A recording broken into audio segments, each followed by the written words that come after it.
नमस्कार, सुप्रभात। बड़े दिनों से मुलाकात हो रही है, आनंद हो रहा है। हमने जो आयुर्वेद के बारे में जानकारी देने वाले 3 वीडियोज आज तक प्रसारित किए, उनके लिए आपका प्रतिसाद बहुत अच्छा रहा, इसलिए मैं मनःपूर्वक धन्यवाद देता हूं। आप डॉक्टर प्रसाद फाटक लिख दीजिए तो ब्लॉग पे या यूट्यूब पे आप हमें पा सकते हैं। यह हमारा केशव आयुर्वेद चिकित्सालय है, जो गत 26 वर्षों से आयुर्वेद के माध्यम से लोगों की सेवा कर रहा है। और आयुर्वेद का प्रसार प्रचार करने के लिए भी हमने आज तक बहुत सारे कष्ट लिए हैं। बस ये सब भगवान की कृपा है, जो भी हो रहा है उसकी कृपा से ही हो रहा है। आज हम आपसे प्रमेह के बारे में बात करने वाले हैं।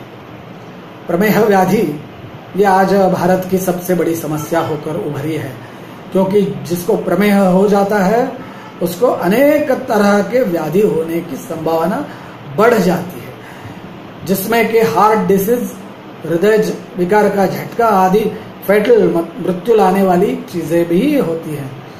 और सबसे आगे विश्व में आज दुर्दैव से अपना प्रमेह या डायबिटीज ये व्याधि सबसे भारत में ज्यादा है। ये बड़े दुख की बात है। हमें आगे बढ़ना है, लेकिन निरोगी होने में योग और आयुर्वेद में आगे बढ़ना है, और ना कि रोग में आगे बढ़ना है। तो हमें चाहिए कि प्रमेह की जानकारी ले और उसके ऊपर अच्छी तरह से उपाय करें, और प्रमेह की सबसे जो बड़ी समस्या है उससे हम उभरे। कैसे हो सकता है? प्रमेह क्या चीज है? प्रमेह है डायबिटीज, जिसको हमने आयुर्वेद में कफ का विकार माना है। कफ, वात और पित्त 3 दोष होते हैं शरीर में प्रधान रूप से। उनमें से कफ की ही ये व्याधि है। आपको सुनकर आश्चर्य लगेगा कि आज भी 2-5 हजार साल के पहले जो लिखा था वो पूरी तरह से सच है, ये मालूम होता है। आप एलोपैथी से जाओ तो भी आपको पता चलेगा कि जो प्रमेह के कारण आयुर्वेद ने दिए हैं वही कारण प्रूव हो गए हैं एलोपैथी के माध्यम से भी। मतलब जिसमें मीठा है, चिकना है, गाढ़ा है, कफ मेदकरत पदार्थ हैं, वो सब प्रमेहकर होते हैं, और वही सब एलोपैथी भी बोलती है। तो हमें चाहिए कि इन चीजों का परहेज रखें। और क्या रखना है?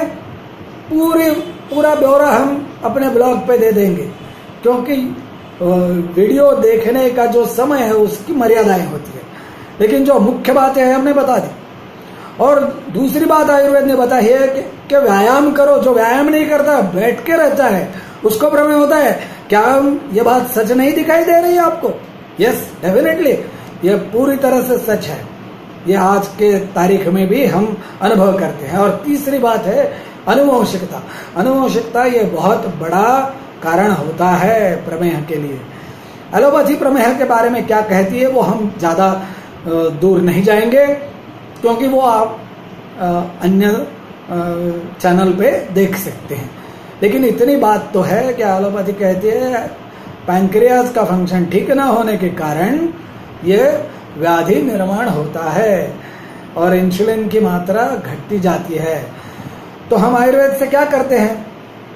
3 चीजें करते हैं: व्यायाम, आहार और औषधि।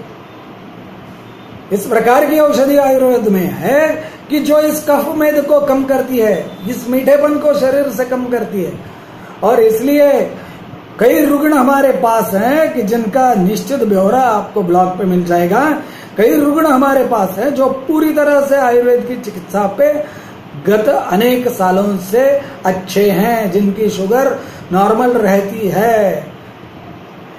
हमारे केशव आयुर्वेद चिकित्सालय में हम कुछ दवाइयां देते हैं, जिनके बारे में हम और थोड़ा बताएंगे। लेकिन वो दवाई ऐसी है कि जो एलोपैथी का डोज पहले कम कर देती है, और आहिस्ता आहिस्ता एलोपैथी बंद हो जाती है, और सिर्फ आयुर्वेद का डोज ही रह जाता है। सिर्फ आयुर्वेद की मात्रा, औषधि की मात्रा तो आपको लेनी पड़ेगी, उसमें तो कोई संदेह नहीं है। ये तो पूरी तरह से ठीक होने वाला व्याधि नहीं है। हम सोचते हैं कि इसको पूरी तरह से ठीक करने का आह्वान ले, लेकिन अभी तक वो हो नहीं पाया। जो भी रुग्ण है सालों साल चिकित्सा ले रहे हैं और लेना पड़ता है। क्योंकि हमें कोई रिस्क नहीं लेना। एक रुग्ण है जो गत 6 महीने से उम्र 82 है, 82 है, फिर भी हमारी दवाई से अच्छी तरह से शुगर कंट्रोल में है, बाकी लक्षण भी कम हो गए हैं या मिट गए हैं। दूसरे रुग्ण 3 सालों से है, उनका वजन भी घटा, उनका डायबिटीज भी घटा और वो आनंद से रह रहे हैं, शुगर नॉर्मल है। तीसरी एक रुग्ण है, वो तो 60 से आगे उनकी उम्र है और फिर भी वो बड़े आनंद से रह रही है। 7 साल से पूरे आयुर्वेद की चिकित्सा पर वो है। तो इस प्रकार से आयुर्वेद डायबिटीज के लिए बहुत अच्छा काम करता है और हमारे यहाँ वो हुआ है, पूरी तरह से बंद नहीं होता चिकित्सा, ये निश्चित है। आप नागिन के रोग में आइए, 8 दिन में ठीक हो जाएंगे। PHN आइए, साल में हो जाएगा। आमवात में आइए, 2-3 साल में ठीक हो जाएगा। थायराइड का कुछ 15 दिन से 2 साल तक दवाई लेके बंद हो गया, लेकिन डायबिटीज का अभी तक किसी का बंद नहीं हुआ है। इस बात को आप पूरी तरह से ध्यान में रखें। और डायबिटीज से जो अन्य व्याधि भी होने की संभावना होती है वो भी आयुर्वेद के कारण कम होती है, क्योंकि आयुर्वेद धातु रसायन करता है, मतलब धातु की बल पुष्टि करता है।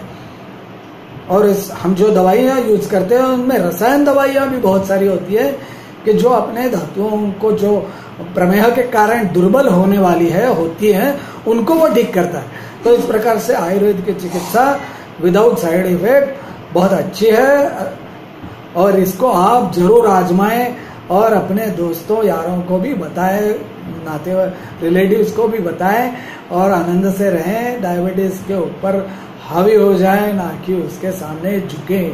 यही मैं आपसे प्रार्थना करता हूँ। डॉक्टर प्रसाद फाटक के नाम से आप ब्लॉग पर सर्च दीजिए तो और डायबिटीज का नाम भी लिख दीजिए तो आपको मेरे ब्लॉग में इसके बारे में पूरी जानकारी भी मिल जाएगी। धन्यवाद।